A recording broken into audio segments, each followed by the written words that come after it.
आदरणीय आर के मैसी विशप साहब और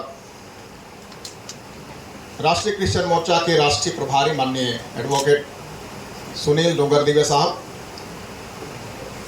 और मंच में उपस्थित सभी अलग अलग राज्य से आए हुए अगुदेगण और आप सभी जो यहाँ पर राष्ट्रीय क्रिश्चियन मोर्चा कि इस कार्यक्रम की घोषणा के बाद 2 महीना पहले से टिकट बुक करके इस दिन में उपस्थित होने का बेसब्री से इंतजार करते हुए उपस्थित सभी क्रांतिकारी पास्टर, बिशप, विश्वासीगण और समाज के प्रति चिंता करने वाले आप सभी लोगों को मेरा जय मसीह की जय मूल निवासी। मैं धन्यवाद करता हूं आप सभी का कि इस प्रथम राष्ट्रीय स्तर के बैठक में आप सभी यहां पर पधारे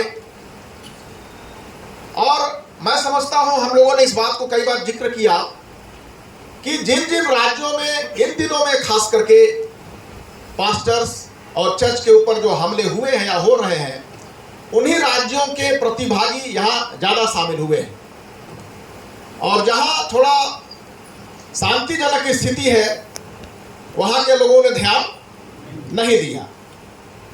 तो इस स्थिति से ऐसा कहा जा सकता है कि अगर हमारे लोगों को जगाना होगा तो हम लोग नहीं जगा पाएंगे। अगर हमारे लोग जागेंगे तो पिछवाड़े पे पड़ेगा तभी जागेंगे। सही बात है, हम लोग अपने लोगों को जगा नहीं पाएंगे, लेकिन अगर उनको जागना होगा तो कब जगेंगे? जब पिछवाड़े पे पड़ेगा तब जगेंगे। अगर शांति शांति रहेगा तो आप चिल्लाते रहो, कहते रहो, कोई सुनने वाला नहीं है।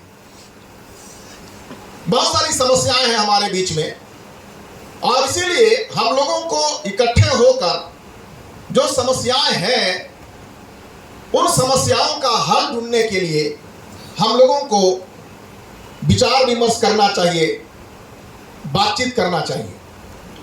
और इसी संदर्भ में आज का ये बैठक और कल का ये बैठक 2 दिन का रखा गया है, जिसमें यहाँ पर विषय अगर आप देखेंगे, आपने पंपलेट देखा होगा, मोबाइल में पढ़ा होगा। पहला विषय है संविधान में प्रदत्त मौलिक अधिकारों का खुलेआम हनन हो रहा है। प्राय सभी राज्यों में सुनियोजित तरीके से षड्यंत्र पूर्वक तरह तरह के अत्याचार, झूठा प्रोपेगंडा एवं धार्मिक स्थलों, चर्चेस में तोड़फोड़ किया जा रहा है। इस विषय पर चर्चा किया जाना है। आप में से हर कोई इस बात को अच्छी तरह जानते हैं कि आज के समय में अगर भारत में सबसे अधिक हो हल्ला, चीख पुकार अगर हो रहा है तो चर्च और चर्च के लोगों के ऊपर हो रहा है। भारत के अंदर अगर चीख पुकार हो रहा है, लोग छाती पीट पीट कर अगर कह रहे हैं तो किसके ऊपर कह रहे हैं? चर्च